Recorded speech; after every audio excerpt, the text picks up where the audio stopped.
Hi, my name is Mike Tidwell. I'm Executive Director of the Chesapeake Climate Action Network, and I have spent the last 8 years of my life doing nothing but trying to figure out a way to solve global warming.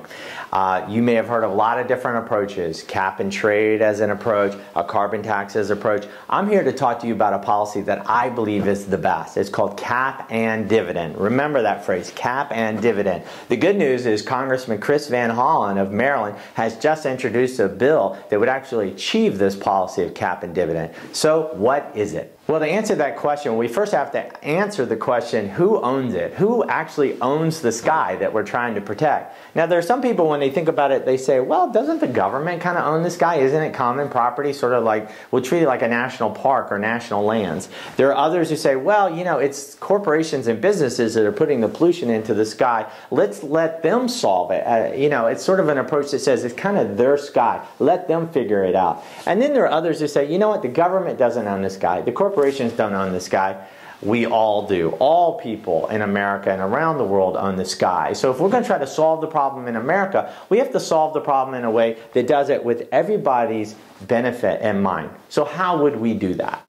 Well, first, any policy to solve global warming has to have three basic features in it. Number one, if it's really going to work, it has to be simple, not complicated, okay? So simple. Number two, it's got to be fair. It's got to treat all people equally and be fair and just. And number three, if it's really going to work, it's got to be built to last, okay? Three features. All right, let's take them one by one.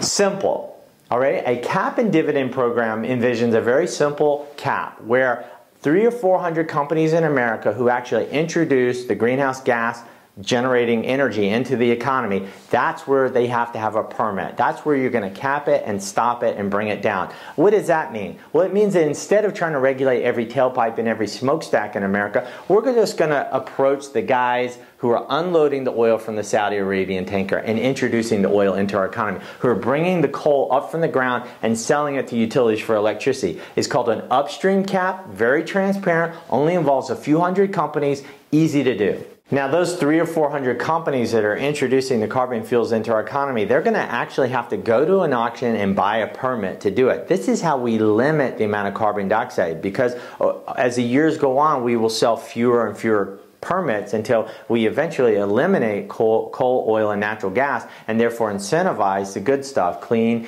renewable energy like wind and solar.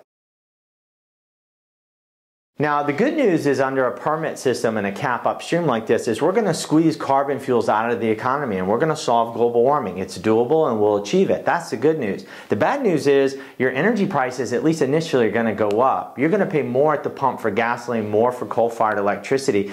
And that doesn't sound very fair, right? Well, under a cap and dividend program, it is fair. Why? Because all the money that the corporations pay when they go to auction to get a permit to put coal into the economy and oil into the economy, that money is actually going to go to the U.S. Treasury. We're talking hundreds of billions of dollars a year. And then what are we going to do with it under a cap and dividend program? We're simply going to give it back to you. We're just going to divide the auction money pie into equal shares and give you a dividend every month, not once a year, every month. So you'll be wired straight to your checking account, or you'll get an electronic card mailed to you that has $80, $90, $100 a month at the beginning years of this cap, and then it'll go up even more after that. You pay your mortgage every month, you pay your electricity bills every month. Why shouldn't you get a carbon rebate check every month? That's what cap and dividend does. Cap it upstream, simple cap, transparent, only 300 or 400 companies.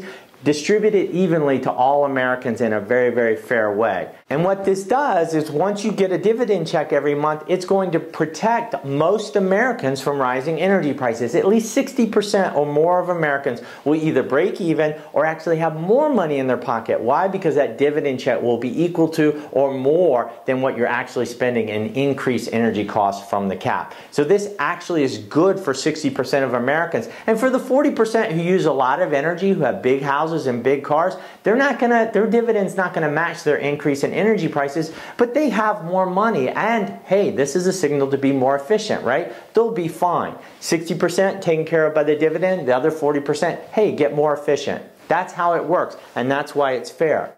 And so now the last feature, built to last. Why are we going to give every American an equal share, an equal dividend every month? Whether you're rich or poor, you get the same $80, $90, $100 check every month, because that's how we make it last.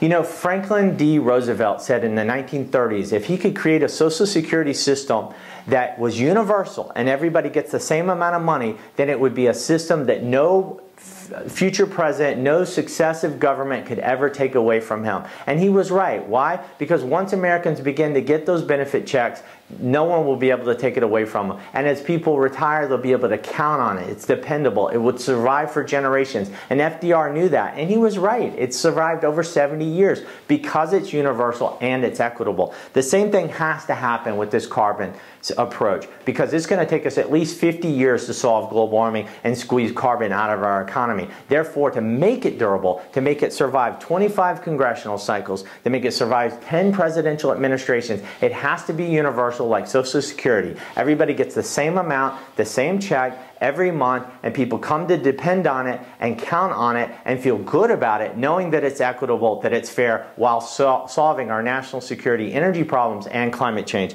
So it's built to last, it's fair, and it's simple. And as you listen to other people talk about solutions to global warming, all the different approaches that are out there, as you hear them, ask yourself, is this approach that someone's trying to get me to understand, is it simple? Is it fair? Is it built to last? And I think that you'll find, by comparison, cap and dividend comes out ahead. Chris Van Hollen, Congressman from Maryland, has just introduced the bill. I think it deserves our support. I'm Mike Tidwell.